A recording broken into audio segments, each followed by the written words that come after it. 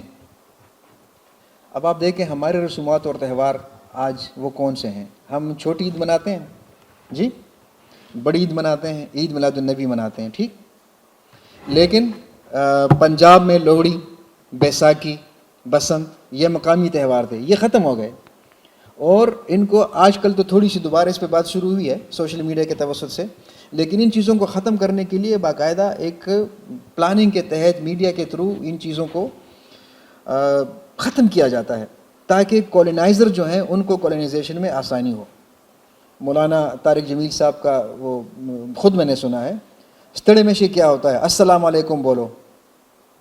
اب استڑے میں سے کیا ہے؟ یہ ہمارا لوکل ہے، ٹھیک ہے.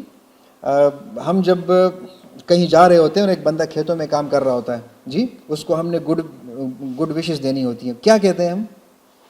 خچارے. تمہارے کام سدھر جائیں، تمہارے کام اچھے طریقے سے ہوں. السلام علیکم ہم نہیں کہتے. مطلب میں نہیں کہہ رہا کہ السلام علیکم کہنا غلط ہے، میں یہ کہہ رہا ہوں کہ السلام علیکم باہر سے آیا ہے، خچارے ہمارا لوکل ہے. تو ہوا کیا، وقت کے ساتھ ساتھ خچارے ختم ہو گیا، السلام علیکم رہ گیا. ٹی وی پہ جب خبریں پڑھی جاتی تھیں تو آخر میں، یا ٹی وی نشریات جب ختم ہوتی تھی تو اناؤنسر کہا کرتی تھی خدا حافظ. ضیاء الحق کے دور کے بعد سے آج تک جو باقاعدہ اس چیز کو پروموٹ کیا گیا، اب خدا حافظ کا لفظ آپ کو نہیں ملے گا. اب کیا بولتے ہیں؟ اللہ حافظ. تو خدا فارسی کے ساتھ لنک کر رہا ہے لفظ، اللہ عربی کے ساتھ لنک کر رہا ہے، اور آپ کے اوپر کس کلچر کو امپوز کیا جا رہا ہے اس کے لیے ضروری ہے کہ آپ اللہ حافظ کہیں. تو یہ چیزیں آپ کے سمجھنے کی ہیں، ٹھیک ہے جی. یہاں 80 کی دہائی سے سماجی تخریب کاری کا عمل.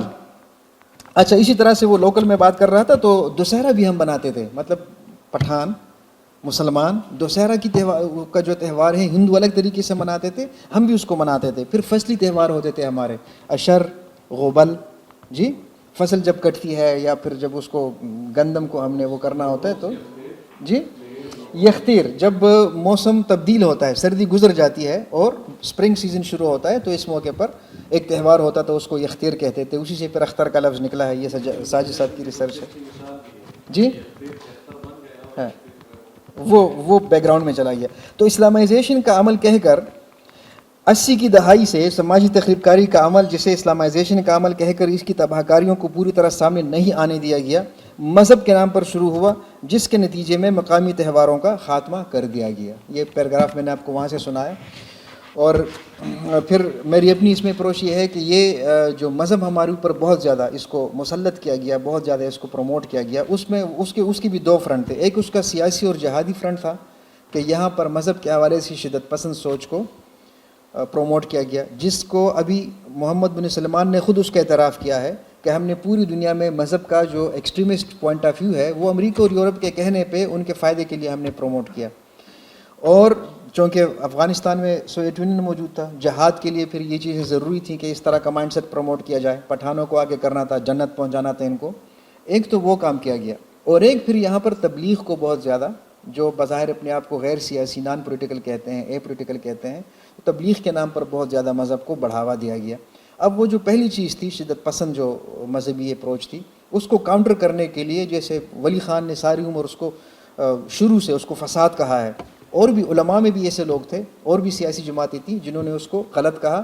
کچھ لوگوں کو اس وقت سمجھ آ گئی، کچھ لوگوں کو 20 سال بعد سمجھ آ گئی، کچھ لوگوں کو آج سمجھ آ رہی ہے کہ وہ کیا تھا. لیکن یہ جو دوسری چیز ہے یہ زیادہ خطرناک ہے.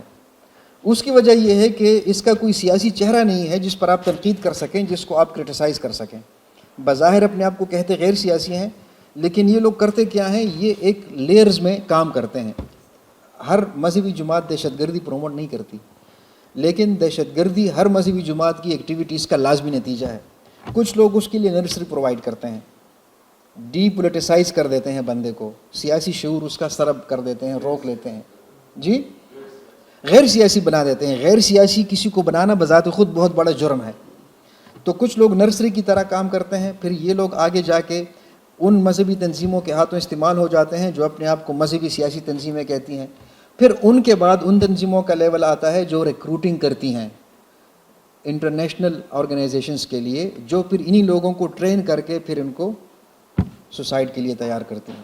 تو یہ لوگ لیئرز کی صورت میں کام کر رہے ہوتے ہیں، بظاہر ڈسکنیکٹڈ ہیں ایک دوسرے سے، لیکن ان کی جو ایفرٹس ہیں ان کا الٹیمیٹ رزلٹ ایک ہی جگہ نکلتا ہے. تو ان چیزوں کو ہم نے سمجھنا ہے، ریلیجن کو کیسے یوز کیا جاتا ہے، اور اگر آپ کے پاس الٹرنیٹ کوئی ایسی چیز ہے اس کو بھی آپ ضرور کنسیڈر کریں. تو جناب آپ نے اگر ڈی کولونائزیشن پہ کام کرنا ہے تو ریلیجس جو ایتھکس ہیں اس کو آپ ضرور کنسیڈر کریں، لیکن یہ بھی ذہن میں رکھیں کہ ایک سیکولر ایتھکس کا بھی ایک سسٹم ہے، اس کو بھی آپ ذہن میں رکھیں، اس کو آپ چیک کریں. لوکل کسٹم اور فیسٹیول جو ہیں ان کو ریوائیو کریں، ان کو دیکھیں. پولیٹیکل یوز آف ریلیجن، مذہب کا سیاسی استعمال، اس سے آپ کو آگاہی بہت ضروری ہے. اور یہ جو نان پولیٹیکل استعمال میں نے مذہب کا آپ کے سامنے منشن کیا جو زیادہ خطرناک ہے، اس سے بھی آپ کو آگاہی ہونی چاہیے.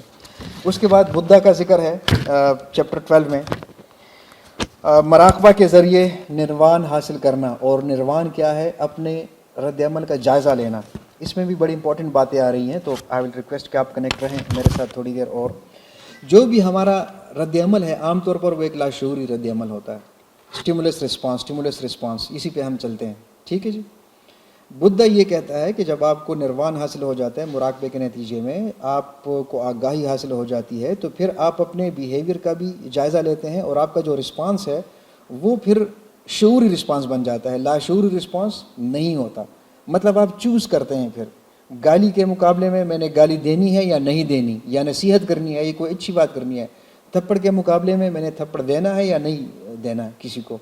تو اس طرح سے آپ اپنے بیہیویئر کو کنٹرول کر لیتے. تو اسٹیفن کوی کی کتاب ہے 7 habits of highly effective people, اس میں اس نے اسٹیمولر رسپانس والی تھیوری ڈسکس کی ہے. اور پھر یہ لکھا ہے کہ یہ اسٹیمولر رسپانس تھیوری آئی تھی اصل میں پاولوف کے تجربات کے نتیجے میں جو اس نے کتوں پر کیے تھے، conditioning, classical conditioning, operant conditioning, آپ لوگ ان ٹرمینالوجی سے واقف ہیں. لیکن ہوا یہ کہ ہم نے اس تھیوری کو انسانوں کے اوپر بھی اپلائی کر دیا، یہیں سے خرابی پیدا ہوئی. انسان کا جو بیہیویئر ہے وہ اسٹیمولس رسپانس پہ کام نہیں کرتا، بلکہ انسان کے لیے اسٹیمولس اور رسپانس کے درمیان میں ایک فریڈم آف چوائس زون ہوتا ہے. ایک اسٹیمولس ہے، اس کے 5 رسپانسز ہو سکتے ہیں. جانوروں کو، حیوانوں کو نہیں پتہ ہوتا میں نے کون سا رسپانس چوز کرنا ہے. بھوک لگی، کھانا کھا لیا. جنسی جذبات چڑھے تو جو بھی فیمل سامنے آ گئی خواہش پوری کر لی. ٹھیک ہے جی. غصہ آ گیا تو کاٹ لیا کسی کو. انسان جو ہے اس کو جب اس طرح کا کوئی اسٹیمولائی آتا ہے تو وہ سوچتا ہے کہ میرے پاس یہ آپشنز ہیں، ان میں کون سا آپشن، کون سا رسپانس میں چوز کروں. یہ سمجھنا ہمارے لیے اس لیے ضروری ہے کہ کالونائز سوسائٹیز میں عام طور پہ ہوتا یہ ہے کہ ہمارا جو رسپانس ہے وہ لاشعوری رسپانس ہوتا ہے. تشدد کے مقابلے میں تشدد، گالی کے جواب میں گالی، تھپڑ کے جواب میں تھپڑ، یہ ہم دیتے ہیں. اور ہم اپنی ہی سوسائٹی کے، اپنی ہی کمیونٹی کے لوگوں کے خلاف اپنے غصے کا اظہار کرتے ہیں، بجائے اس کے کہ ہمارا جو انرجی ہے، جو ہمارے جذبات ہیں، وہ اپریسر یا کلونائزر کے خلاف استعمال ہو، ہم اپنے ہی لوگوں کے خلاف استعمال کرتے ہیں. اس کو پال فریرے نے پھر افقی تشدد کا نام دیا ہے. تشدد تو ہے، وائلنٹ تو ہم ہیں جی، لیکن یہ وائلنس یا اس کے جو جذبات ہیں ان کا رخ سسٹم کی طرف نہیں ہے، اوپریسر کی طرف نہیں ہے، اپنے ہی لوگوں کی طرف ہے. اس کی یہ وجہ ہے کہ کسی نے گالی دی، ہم نے فوراً گالی نکال دی. اور آج کل جو سوشل میڈیا پہ میلہ لگا ہوا ہے، ایک خاص مخصوص سیاسی جماعت کے کارکن کس طرح سے وہ گالیاں دیتے ہیں، کس طرح سے وہ لوگوں کو بے عزت کرتے ہیں، اور کس طرح سے وہ ریئیکشن دیتے ہیں بجائے اس کے کہ وہ سوچیں اور کوئی عقل کی بات کریں. تو آپ خود ان لوگوں کو اسیس کر سکتے ہیں، مجھے اس پہ زیادہ بات کرنے کی ضرورت نہیں. لیکن بادشاہ خان کی ایک بہت بڑی اچیومنٹ یہ تھی کہ وہ اس چیز کو سمجھتے تھے، تبھی انہوں نے عدم تشدد کا فلسفہ دیا. نان وائلنس کا فلسفہ وہ یہی ہے کہ آپ کو اگر کوئی تشدد کے ساتھ پیش آتا ہے، آپ اس کے جواب میں تشدد نہ کریں، اس آدمی کے خلاف، اس آدمی کے اوپر آپ تشدد نہ کریں. ٹھیک ہے جی. تو کنسیڈر ایتھکس وداؤٹ ریلیجن ایک آپشن ہے. میں یہ نہیں کہہ رہا کہ آپ سیکولر اخلاقیات کو ہی لے لیں, لیکن آپ کو یہ معلوم ہونا چاہیے کہ جب آپ ڈی کولونائزیشن کی بات کرتے ہیں تو ہو سکتا ہے کہ آپ کا جو اپریسر ہے وہ مذہب کو اور اخلاقیات کو بھی آپ کو قابو میں رکھنے کے لیے ایک ٹول کے طور پر استعمال کر رہا ہو, تو آپ سیکولر اخلاقیات کو بھی کنسیڈر کریں. آپ اپنی ریئیکشن کو واچ کریں کہ وہ کس کے خلاف جا رہا ہے. بدھا نے جیسے بات کی ہے, اور نان وائلنس کو آپ استعمال کریں. اب جناب اگلے چیپٹر میں ہم آتے ہیں جاپان کی طرف. تو جاپان اس وقت دنیا کے سب سے زیادہ ایتھیسٹ اگر کسی ملک میں پائے جاتے ہیں وہ جاپان میں ہیں. اس سے پہلے یہ لوگ بدھ تھے, اس سے پہلے شنٹو ان کا مذہب تھا, شنٹوازم یا شنٹو مت. اور اس کے بنیادی نظریات یہ ہیں کہ ہمیں فطرت سے جو بھی لینا ہے وہ ہم نے واپس کرنا ہے. اس پر پہلے ہم بات کر چکے ہیں کہ فطرت کو ہم نے صرف یوز نہیں کرنا, صرف ایکسپلائٹ نہیں کرنا. یہ بھی میں نے سنا ہے کہ جاپان میں جب کوئی بچی پیدا ہوتی ہے تو اس کے ساتھ ہی اس کا باپ جو ہے وہ ایک درخت لگا لیتا ہے, اور وہ بچی جب بڑی ہوتی ہے تو اس کی شادی کا فرنیچر اسی درخت سے بنتا ہے. یا ایک درخت جب کاٹتے ہیں تو اس کی جگہ وہ ایک ایڈیشنل ایک درخت ضرور لگاتے ہیں. اور آج کل ایک نیا ٹرینڈ وہاں پر آیا ہوا ہے منیملزم. آپ کو پتہ ہے جاپان جو ہے وہ کسی بڑے خطے زمین کا نام نہیں ہے, جزائر ہیں چھوٹے چھوٹے, زمین کی ان کے پاس بڑی کمی ہوتی ہے. تو نیا جو لائف سٹائل انہوں نے انٹروڈیوس کیا ہے منیملزم. اس کا مطلب ہے کہ آپ کے پاس چیزیں جو ہیں وہ کم سے کم ہونی چاہیے. اس کا مطلب کنجوسی نہیں ہے, آپ بھلے سے 5 لاکھ روپے والا موبائل رکھ لیں لیکن ایک رکھا ہوا ہے, گھڑی ایک رکھی ہوئی ہے, کپڑے آپ کے پاس 2 ہیں, جوتے آپ نے 2 رکھے ہوئے ہیں, فرنیچر نہیں رکھتے. یس نہیں رکھتے. اچھا فرنیچر اگر ہے تو ایسی چیز رکھی ہوئی ہے کہ وہ صوفہ بھی ہے, اسی کو بیڈ کے طور پہ آپ استعمال کر لیں, اور اسی میں سے نیچے ڈرار ہیں وہ نکال کے آپ ٹیبل کے طور پہ استعمال کر لیں, کتابوں کی الماری کے طور پر. منیملزم یہ چیز ہے. تو اس کا مطلب ہے کہ وہ اپنے فطرت کو سسٹین رکھنے کے لیے کوشش کرتے ہیں. چائنا میں آپ کو پتہ ہے کہ کیا چیز استعمال ہوتی ہے سب سے زیادہ؟ فرنیچر میں کیا چیز استعمال ہوتی ہے؟ بیمبوز. چاپ سٹک وہ بناتے ہیں نا جس سے کھانا کھاتے ہیں, وہ چاپ سٹک وہ کس سے بنتے ہیں؟ بیمبو سے بنتے ہیں. تو ایک وہ سویڈش لڑکی ہے گریٹا تھمبرگ, اس نے اعتراض بھی کیا کہ یہ چائنیز جو ہیں یہ لکڑی کے چاپ سٹک استعمال کرتے ہیں اور یہ تو انوائرمنٹ کو ڈیمیج کرتے ہیں اور اس کے لیے یہ درخت کاٹتے ہیں یہ وہ. تو کسی چائنیز نے اس کو جواب دیا کہ بیٹا پہلے تم اسکول جا کر واپس اپنا میٹرک کی اسٹڈی مکمل کرو, اس کے بعد انوائرمنٹل ایکٹیویزم کی طرف آنا, کیونکہ یہ جو ہم بیمبوز استعمال کرتے ہیں یہ فطرت کا سب سے زیادہ انوائرمنٹل فرینڈلی اور نیچرل طریقہ ہے. بیمبوز جو ہیں وہ بڑی تیزی سے بڑھتے ہیں.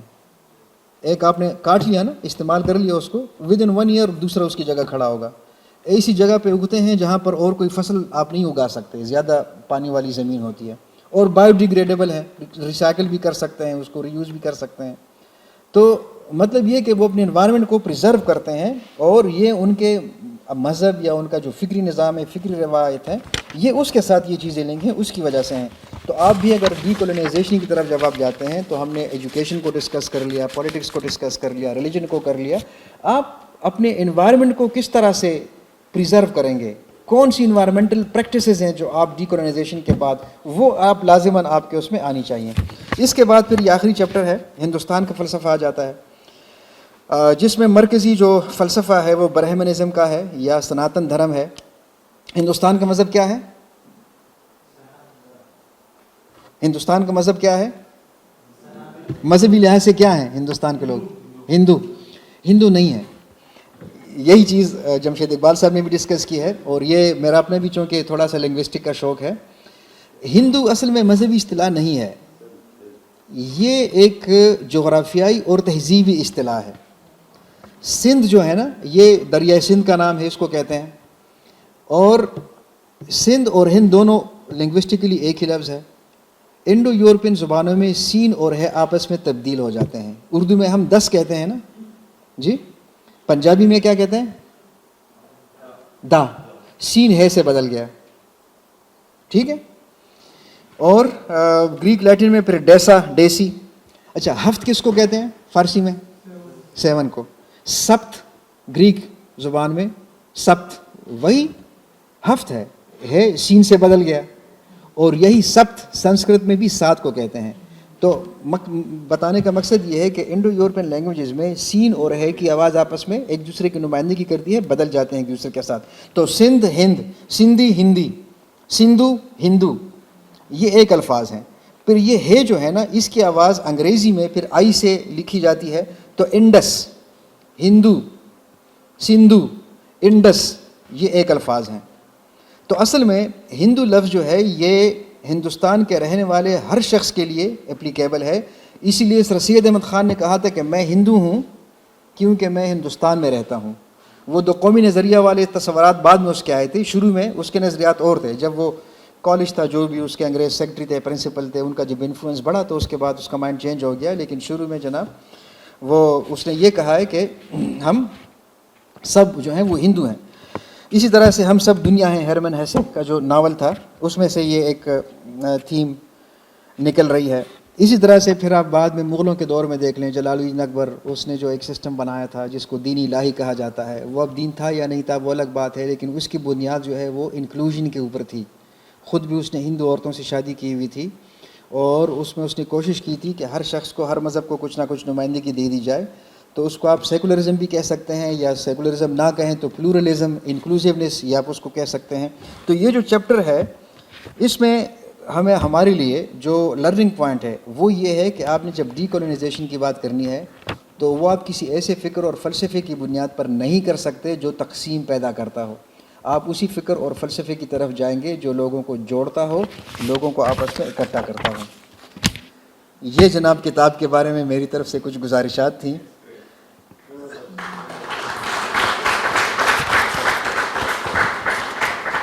بہت شکریہ جناب، تھینک یو ویری مچ.